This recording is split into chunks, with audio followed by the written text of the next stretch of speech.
Please remember to be polite and keep your phones off and stay seated during our speakers. Now help me enthusiastically welcome our first speaker, John.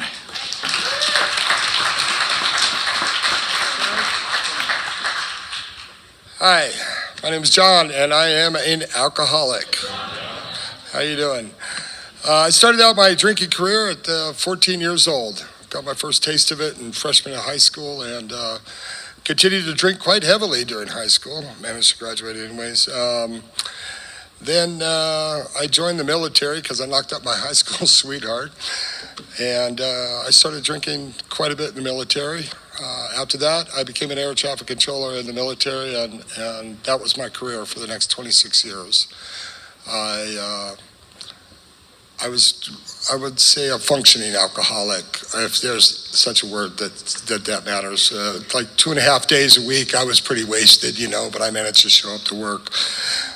Still managed to be sort of a dad, but I was pretty intoxicated most of the time. I think I regret most of that. Then, after 26 years of that, my wife at the time of 20 years found God, got sober. And I said, oh no, I'm not going to do that. So I left her. And I moved down to a vacation home in Mexico, where I kicked my alcoholism up a notch, or 2 or 3, which landed me in rehab about 3 years later. I didn't take it seriously. I was kind of dragged there by my family. I didn't do any of the steps, and I didn't read the big book at all. Went back to Mexico about 6 months after that, and slowly started going down the rabbit hole. I got into a toxic relationship and went way down the hole again. I withdrew from my family. I withdrew from my friends, and I just sat there and drank a lot. And I've been doing that for about the last 6 years or so. And I woke up and I was sick and tired of being sick and tired, if anybody's been there. And I knew if I continued on the way I was doing, I was going to die. So I drove myself to rehab here in Prescott. I've been sober for 70 days now, and it's been absolutely a miracle. The miracle of sobriety I haven't felt in 40 years or so. So it's been, I can't explain the spiritual awakening that I had. 2 weeks into rehab, I still hadn't even really looked at the steps. And then they gave me the definition of powerless, because I thought, oh, I'm not powerless, not me. Don't you know who I think I am? I got this. And Anna told me that one. That was good. Anyway, so they set in front of me this definition of powerless, and it says I chose alcohol over family, friends, financial obligations. And I went, oh, well, that's a trifecta for me right there. And I went, wow, that is me. I am powerless. Oh, shit. So I went home and I read the big book. And I read 158 pages in one day. It was captivating. And when I thought I wasn't like you guys at all, it turns out I was exactly like you guys, and exactly like Bill, and I had all these same problems. And at that point, it wasn't a burning bush spiritual awakening, but it was. I was living a godless life, just womanizing in sin and drinking and just horrible life, and when I came to realize that I was powerless, the next 2 steps came pretty easy. And I actually prayed, and I'd never really done that before. And prayed to a God of my understanding. And that was a miracle. And that was the first. And every day since then, I'm on step 8 now. And every day since then has been nothing short of a miracle. God puts the people in front of me that I need in front of me at that time. And when one door closes, another one opens, and it just opens. I go right through it. I don't even question it anymore. I don't even care anymore. This is not my will, this is his will, and I'm going.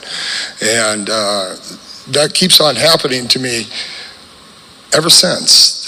When I was doing step 4, step 5, step 6, it just keeps on happening, this spiritual not burning bush moment. Nobody parted the sea for me or anything, but it's there, and I feel it. I feel it tugging at me every day. And I've really come to think that I never applied these steps before, like I said, and now that I'm on step 8 and working that, after letting all those skeletons out of my closet to God and another human being, the relief that I felt was unbelievable, and it came down to selfish and self-centered, which is what my life was completely, all about me, period. I'm taking what I can get, and that's it, to realize that, to go forward, to ask God to remove that from me, and to want to live a life of servitude and selfless life, has really just, it's opened my eyes so much. And now I have an open mind and an open heart, and because of that, they come to me. Everything it's not what I want, but it is what I need, and I'm getting it every day. And so every day I wake up, it's a blessing. And I'm not sober. I'm not drunk. I am sober. Oops. And I am not hungover, and I have money in my wallet, and I remember what I did last night and the night before, and there's money in the bank still. All these things that I never had before, because I would, wake up in the morning and have no money and wonder what happened because I was blackout drunk. And that has been such a blessing to me as we go forward in this, as I move forward in these steps. And I can't believe they should teach this in high school. They really should. You should clean your house every day. You go home, you clean your house every day, you make your bed, you should clean your mind every day too, and if you did something wrong, you should promptly fix that. And if you lied to somebody, you should promptly call them and say, I'm sorry, I lied to you. This is what really happened, and living this life just for the 70 days that I've lived it, it's been such a blessing. It's been amazing. I can't say enough about the spiritual part of it. You've got to feel it. You've got to know it. And man, I wish I would have known this stuff a long time ago, because I know that I would have had a much better life than I have right now. And I've had a blessed life. I've always had money. I've always had the support of my family. Even though I threw it away many times over, I threw it away. It just keeps coming back. And I got this program to thank for it. I have the people that are around me to thank for it. And I have you guys to thank for it, because you're all part of it. You're all part of the recovery process. And I think when I finish and I go to step 12, I'll probably start over again, because it just means that much to me to do that again. Make sure I've got everything out. And with that, and then I kind of shorted the stories of me of being a raging alcoholic, because they're embarrassing, and I know everybody's had them, and everybody's got skeletons in their closet that they can drag out. I dragged them all out. I put them in the sunlight, and I feel pretty horrible about the way that I treated my family, my children, my friends. If there wasn't some in it for me, I just didn't do it, And now, if there's nothing in it for me, I prefer it that way. And so I volunteer on every aspect of everything that I'm doing. I'm trying to do service commitment after service commitment. It keeps me going. And I'm out of residential rehab now. I'm kind of halfway on my own. And it's been great. It's been a blessing. And I still haven't gone home yet, but eventually I will go home and get the rest of my stuff, because I'm moving up here and I like it up here, and I don't want to get back to the same circle of friends that I had that were drinking and drugging, and I can't do that anymore. I can't. The life that I have right now, what I see right now, has been absolutely amazing. And I wish this on everybody in the world. I hope that they can somehow find the spiritual awakening that I found when I started this program, which was, I was resisted it the whole way. I'm not going to do this. I'm not powerless. I'm not this. I'm not that. Down. I'm exactly that. So it's been amazing, and I guess I'm a little short on time here. So you guys want to hear some? Let's see. I'm trying to think of a pretty good one. So down in Mexico, I was really intoxicated, driving to a beach house, which I passed the turnoff for. And about 2 miles past the turnoff was a checkpoint, a Mexican checkpoint, where you could not go across unless you had the appropriate paperwork, a visa and stuff like that. I saw the checkpoint, I went, oh my God, I've gone too far. So I flipped around, started heading back, and the guys at the checkpoint saw me flip around, and boom, they come after me, right? Throw lights on and everything like that. I get up to the gate, and I have to go unlock the gate. It's a combination lock, and I can't hardly remember that. I could barely walk. And he pulls in behind me, and now I'm at the gate, and he's going, where are you going? And I go, no habla español. And he goes, where are you going? In perfect English. And I go, no habla español. And he goes, do you speak English? And I go, sí. So that's one of my many, many stories like that. Needless to say, that cost me a couple $100. Made it back to the beach house. I only moved down to Mexico because of the DUI laws here, and I thought I'd drive drunk all the time. I gotta get out of this country. So I did that, and how much more time do I have?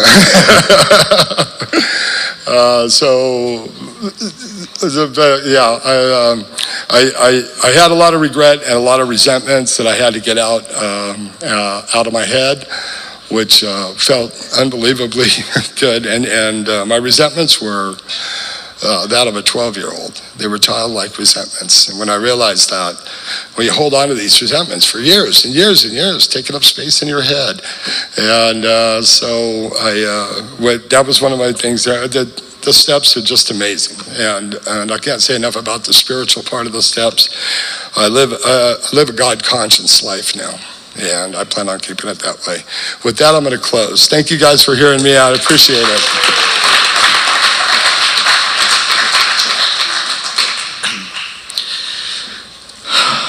All right, up next is Victoria. Give Victoria a good big hand.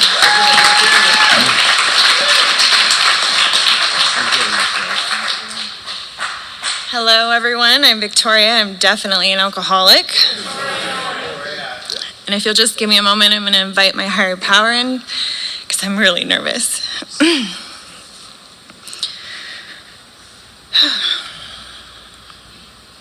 All right. So I have 7 months sober and 28 days. God willing, in 2 days, I will have 8 months. It is a miracle. I still get emotional, and not because I am like flying off the rocker, but I think it's more gratitude. There was a time when my significant other, who has 11 years, would bring me to his milestone meetings, and I couldn't even stay sober for 5 minutes. And tonight I get to be here with you great people. And it is purely by the grace of God and thanks to this program that I'm able to do that. Let's see. So my story starts,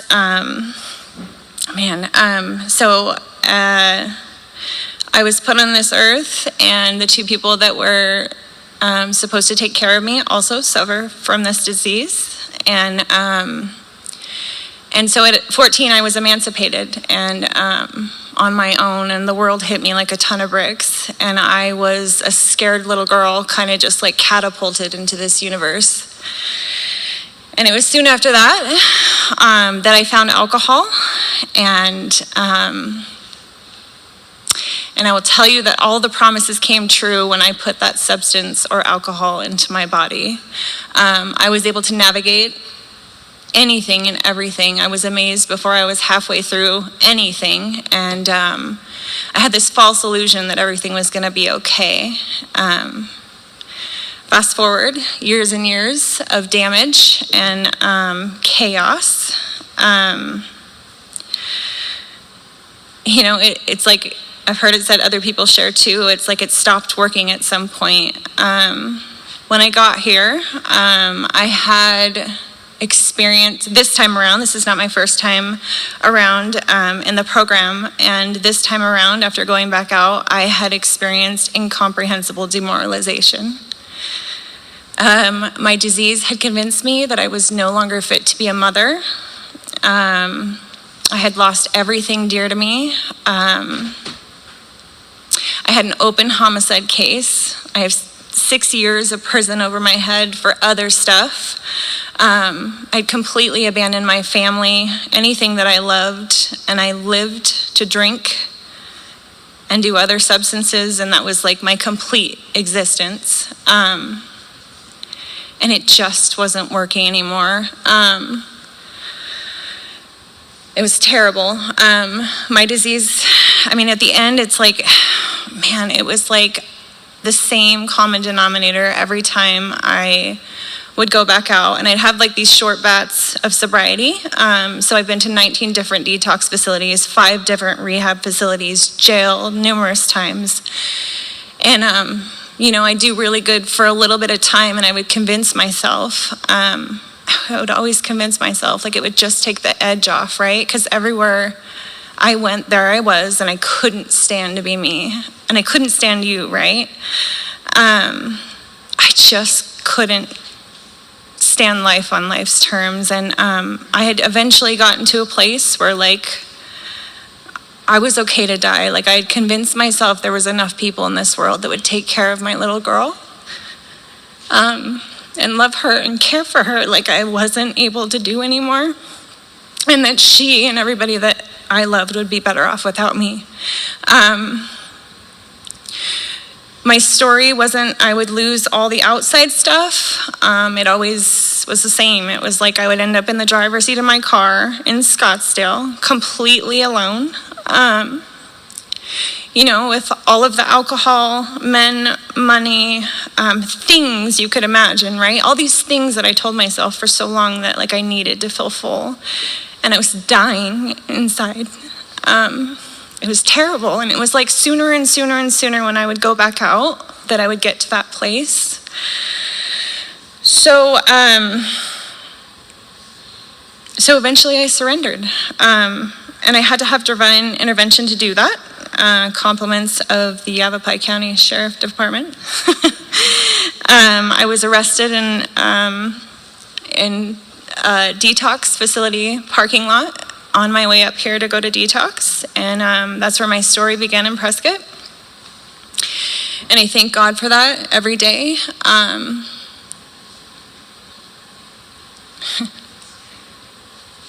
I remember that day I screamed out to the universe, or whatever I thought it may be, I can't do this anymore.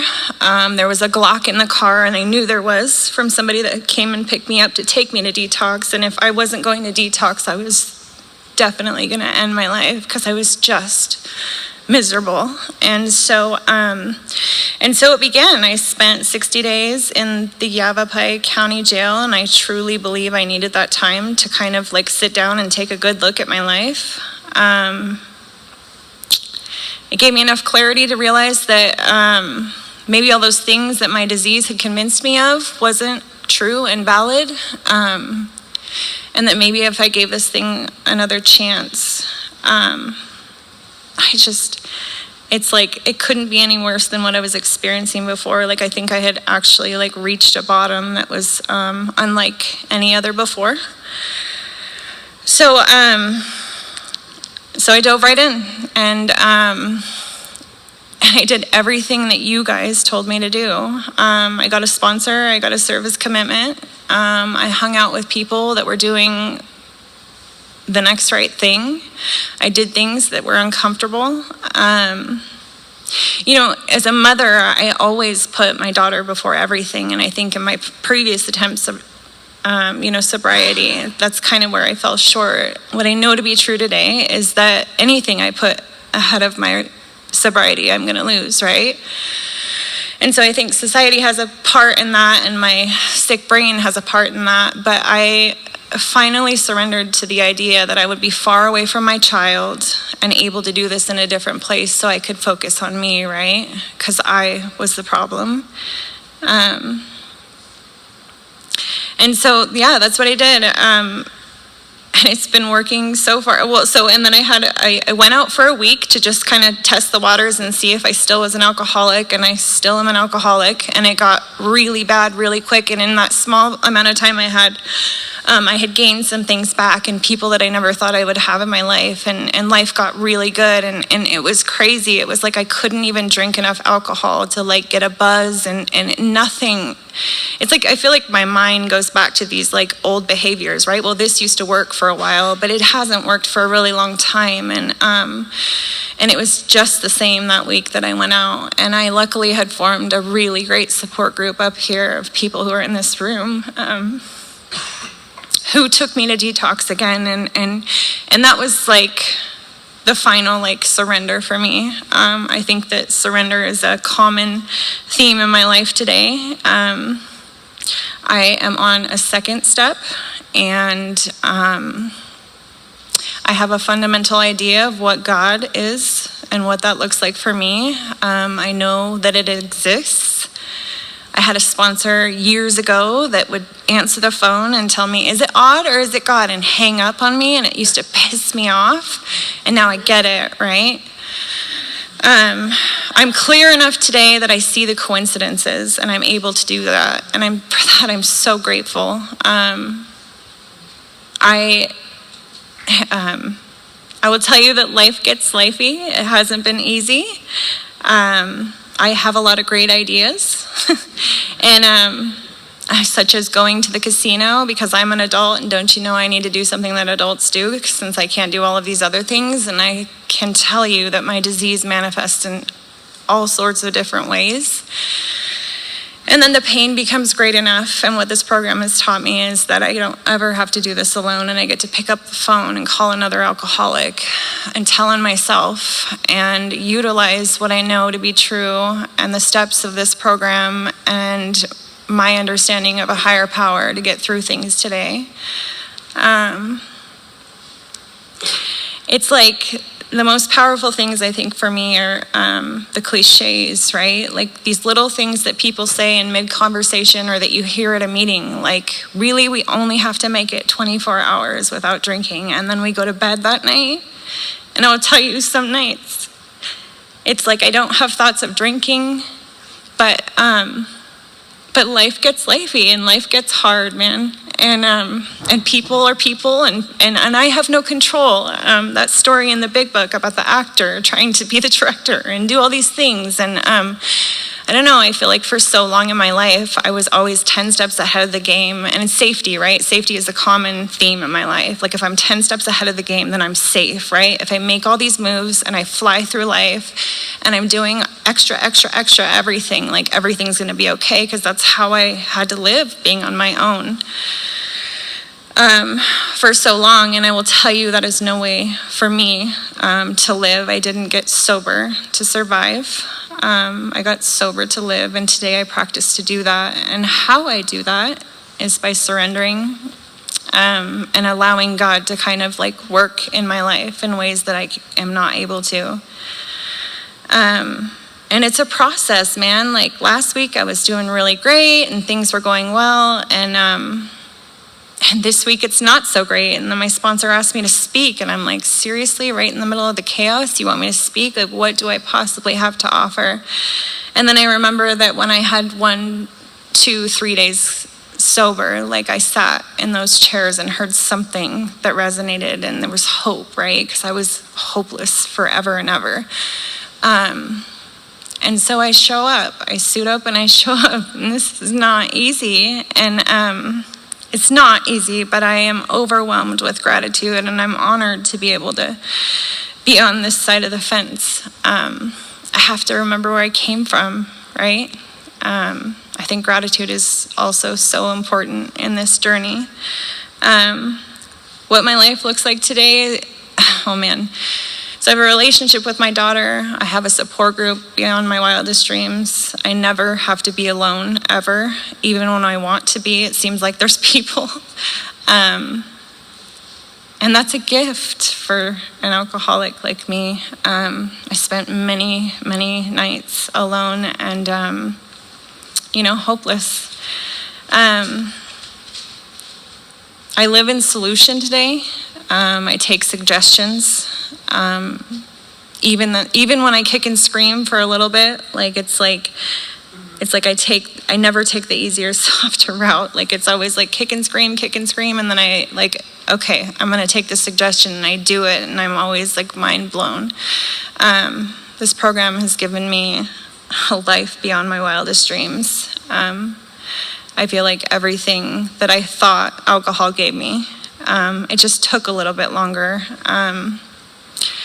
So yeah, just for today, I'm going to continue staying out of my own way, asking for help, and continuing to surrender. I know that I can't do this alone, but we can.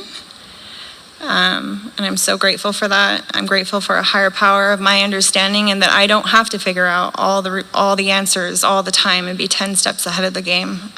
It's exhausting. Today I respond instead of react, and that's a big deal for me. And today I have people and relationships in my life I never thought I would have again, and I'm just so grateful for that. And it's all because of this program, and because I was able to surrender, shut up, and turn my judgment off for a minute. I'd clearly gotten to a place of, that desperate place where I'm like, I don't know what I'm doing, like, please help. And I was humble enough to do that. So I'm just grateful to be here tonight. I think with that, I'll pass. Thanks to you guys.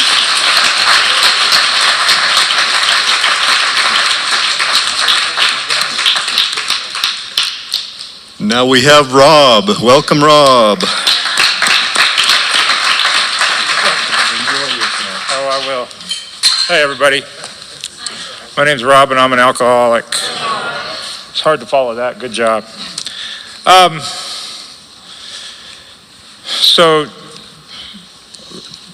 When I was 14, I started drinking also when I was in high school. And I think I was drinking, well, I know I was drinking because I felt insecure and I was self-conscious. And I was just sitting there thinking, that's exactly how I feel right now. So like, this is that feeling that I had that I started drinking to make me feel a little better. I did things a little bit different. I just made a quick timeline I didn't want to get into war stories. So just real briefly, started drinking at 14. And by the way, I came from like a really nice family. They didn't do anything wrong. There was no other alcoholism or addiction in my family that I can think of. I was just different. And so after I had my first drink, by my freshman year, my grades started failing. I remember my parents started panicking. Everything was, things had been dramatically different. I got suspended numerous times by the time I was a sophomore for ditching class, truancy, smoking cigarettes, all that kind of stuff. And my parents, they really tried. They pulled me out of Horizon High School, and they sent me to a different school because they thought it was just, probably where I was at, which is something that I learned later in life because I also tried to move around in my addictions and my alcoholism, But anyway, so I was kicked out of private school then I went back to Horizon High School, which is where I finished school, but I had to take summer school and do all that. I barely got out of there. By that time I had my first run-in with the law. I got numerous charges for minor in possession of alcohol tickets, open containers, fighting at parties, that kind of thing. My first arrest was when I was in 18, and we were on our way to a concert, and I stole a bottle of rum. I remember going to like an Iron Maiden concert or something. Anyway, I never made it there. By 18, I was fired from my first of very many jobs. At 19, I had got a new truck for graduation, and I remember being blacked out and drove it through a wall, and probably should have been dead. Didn't get a DUI, never got a DUI for that matter. Kind of a big thing that happened, and I was thinking about this the other day that I didn't realize, is that at 20 years old, I was a passenger in a car that rolled over, and one of the guys that was in there was killed, and we had all been drinking. And I haven't thought about that much, but it's strange to me now. I had a really good idea when I was 21, and I started to figure out that I had drinking problems, so I thought I would get married. And that that didn't work out too well, of course. I was probably divorced 2 years after that. In that time, we also had 2 children. And subsequently, I just was not able to be a good father, not a loving father. I was present, but not really that present, you know. And that always bothered me. So after I was divorced, I kind of started running amok again, because at least I think she kept me. I had to get home, right? I had to be home at some point. I remember going to jail for the first significant amount of time for disorderly conduct, which is just a reduced charge of being at a big bar fight. And then after that, being arrested is a big part of my story. After that, I was arrested at least 5 to 7 more times just for petty stuff, right? Like failure to appear, it's unpaid tickets. Essentially, I was unable to take care of my financial responsibilities because I wanted to spend all my money on liquor. And that's really what it came down to. I just was not an adult man. I just was trying to skate by. But in my 30s is when I started getting into, well, I say more serious trouble. I guess it depends on your perspective. I had numerous drug-related charges. And in total, I would say alcoholism probably has netted me 9.5 years behind bars. In and out, never all at the same time. But, like she said, that's how I would get, the problem with that is that you end up getting sober for incremental periods of time, right? So you never really address your issue. You go in for 30 days and then you're cool for 45 days, whatever. And so, in retrospect, I kind of wish they just would have given it all to me at once. So when it comes to rock bottom, I don't really like that term because I've just had so many of them, but I remember the 2 things that bothered me the most when I was really deep in my disease was I was living in Pine Top. My mom was here in Walker, and she was diagnosed with liver cancer. And so of course, I came running home. I wanted to be there for my mom like anybody else would be. But, and I was drinking the entire time I was there. It was a really, really dark period of time. And I think, the worst thing about all that was at the funeral, I was so loaded that I was really even unable to talk, even as I'm doing right now. It bothers me to this day. The other thing that happened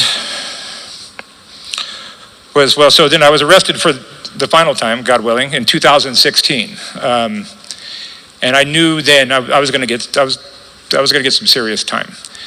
So I got arrested, I bonded out, and my dad had a stroke at that time. And so I got to be with him. He was paralyzed from one side to the other, and in a wheelchair, unable to care for himself. And so I was there for him. But then one morning, of course, the police came knocking. It was time for me to go. And so the worst day of my life to date would be when I turned around and my father, who has been there for me since, I was a child, who needed me more than anybody in the world, and he just watched me as I got arrested. And I really never, I never thought I'd see him again. So, so like I said before, I always knew I had a problem, right? All that goes through there, but the whole time I knew I had a drinking problem. So I just wanted to quickly go through all the things that I tried to do to get sober. Let's see. I have quite a list of them here. Some of them are pretty good. I went to alcohol diversion classes, no less than 7 or 8 of them. I worked in Yellowstone Park every summer, and Yellowstone Park was genius because it was federal and there was no liquor stores there, right? And plus I liked backpacking, fishing, that kind of thing. So for 3 years in a row, I'd go, and then the cool thing was I'd come home, and then, so probably wouldn't, start getting completely out of control till say November. Then I'd be running rampant again till April, May. That worked for 2 or 3 years. I was told to change my person, people, places, and things or whatever, so I broke up with every girlfriend I ever had. I tried replacing alcohol for cocaine, but then I realized I couldn't go to sleep again without alcohol, so that didn't work out. I moved back to Pine Top, changed jobs numerous times. As you know, I got married and I got divorced. I did relapse prevention, even though that would imply that I was actually in recovery. But I did that a number of times. And of course, jail. And like I was saying earlier, jail was the only thing that worked, or at least it kept me sober for any length of time. I tried Vivitrol. I don't know if you ever tried that. That's something else. I've had breathalyzers. I tried even moving all the way to the East Coast. I lived in DC for a summer. That didn't go too well either. Like you, I've been in rehab in 3 different cities. I met a girl, I tried Portland, Oregon. One of my favorite things I did is I went on a month-long backpacking trip. I don't know if you guys ever saw that movie with Reese Witherspoon, but I did a shorter version of that, and I did stay sober for 30 days. Of course, I tried pills, everything else, did the, no whiskey, just beer concept. But I was so desperate, towards the end there. And the craziest thing I've done to stay sober was the Yellowstone, all the stuff that kind of worked. But when I decided to take a job in northern Alaska, right? Because that's the farthest place from like home I could get to. It was on the Yukon River, and it was called the Haul Road. If you ever see Ice Road Truckers, it's that road. It's just driving, up to Prudhoe Bay. So anyway, it was perfect, right? Because Fairbanks was 2 hours away. There was no liquor. I worked for, the Department of Transportation, and I sat on a bridge. There was me on one side and another dude on the other. It was like a 3/4 mile bridge. And on the off chance any 2 trucks hit the bridge at the same time, we would flag each other. It happened twice, I think, in like 3.5 years. But the point, the real issue, the thing was that I was willing to go. I thought I was really willing to go to any lengths to get sober, but that really wasn't the case. But in reflection, at no time did I ever consider Alcoholics Anonymous. Like for some reason, over 20 years, it never even came up. So after all that, back to the original part of the story. When I ended up going to prison. I ended up doing about 7.5 on that. Quite a pretty good chunk of time. When I got there, I just remember I was completely broken. And I had failing health. Like I had edema, high blood pressure. I was a mess. Lightly suicidal, certainly. And then, somebody told me one day when I got there, which I think sums up prison in a nutshell, is that prison is actually when society kicks you out of the world, right? Because I am no longer capable of following the rules of out here, and they just don't want me, right? So that's a big pill to swallow when you realize that society has just had enough of you, and they just don't want you anymore. And so, that kind of hit me pretty hard when I was in there. But anyway, so now we get to some recovery stuff, right? I went to my first AA meeting at Winslow Kaibab unit up there. I was just trying to get out of the cell, to be honest with you. And went in there, and I just remember a guy had driven all the way there from here, it turns out. And I remember being really impressed by that guy taking that much time out of his day, and it's got to be like 3 hours there each way for an hour, and like they may or may not have the yard locked down. You might not even get on there. So it struck me as interesting that he was willing to do that.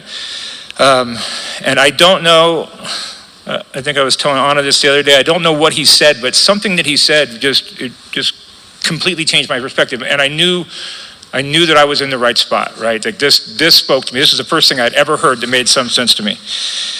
And then, so, it's easy in there, right? Unmanageability is super simple concept. When you're doing time and you're in orange and the world has kicked you out, like I don't know what is left. I can't, so the steps really was simple to deal with. And the first and second step specifically, right? Because the second step, I already told you all the shit that I tried to do to get sober. I tried everything imaginable. I moved to Alaska, DC. It's mind-blowing, all the stuff I was willing to do. And,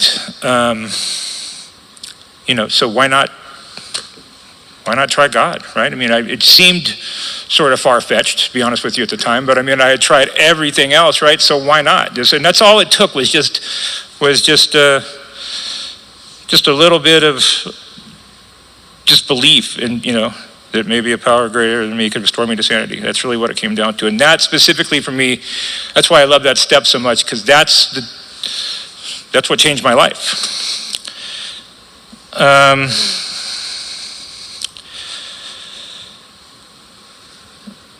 So, and then the other thing,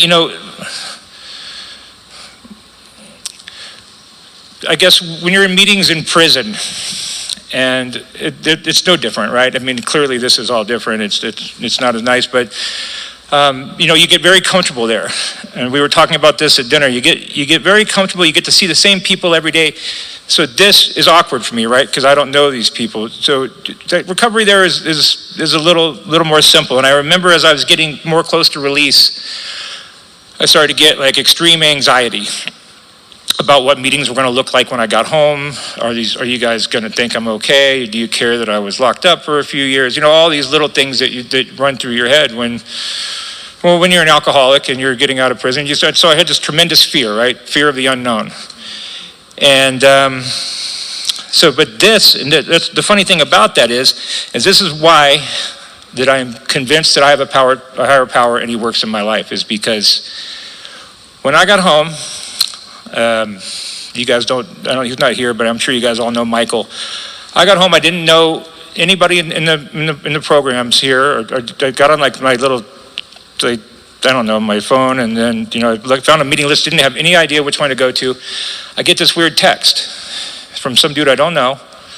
They got my number from some guy I don't know, and I had my phone for like 3 days, so it doesn't make any difference. And he said, "Hey, I heard you just got out of prison. I was in prison for blah, blah, blah. Would you like to go to a meeting? If so, I'll pick you up." Perfect, right? So I did. I went with him, and so that was how I got to my first meeting. And then on the second meeting, he picks me up again. And this is where it starts, for me, gets a little more powerful. I go to that meeting, and the same dude that went to Winslow Kaibab and chaired the meeting there was at that meeting 7 years later, right? The very same guy that kind of gave me this message was the dude that was in Winslow. So, I mean, come on, man, you can't make it up, right? And so, and then, it keeps going. I go to it, and so I'm still uncomfortable, right? I go to another meeting. I'm pretty sure I see my old friend Anna Toba out front, right? It goes on. And so, and then like subsequently she texts me later or Facebook friends me or whatever the hell we're doing. And so now when I come to these meetings, I feel more comfortable, right? Because I have another friend here. And then lastly, right before, I worked at a car dealership in town for 10, 12 years. And my friend one time, I went into his office and he knew I was starting to go, off the deep end, right? Like I'd be out all night, then I'd come to work. And I think I faked it pretty good, but, well, I thought I faked it pretty good. Apparently I didn't. And I remember him telling me that, there was a solution and that, all I had to do was talk to him about it. Well, of course, I didn't talk to him about it. I decided to go to prison instead. And then I go to like my fourth meeting, and I'll be damned if he's not there, like sitting down, like walks right up to me. And, I was worried about finding a sponsor. And so he's like, "Hey, we didn't have a conversation. He's like, I'm your sponsor. I don't want to talk about it. That's it, right?" Like, so, like, I mean, so that's why I love this program so much. I know that I have a higher power. I know that he's working in my life. And I guess that's the other thing too. When you're experiencing incarcerated recovery, like nothing's really changing, right? So it's hard to see God working in your life. Everything is just kind of regimented, so nothing new can happen. So you don't really see, I suppose, you get, that's not true, nothing happens. But the other two things are why I know God's working in my life is I made amends to my kids when I was in prison. And though I was not a very good father, they're allowing me a chance to be a really good grandfather. And I think, and I really have a good time doing that.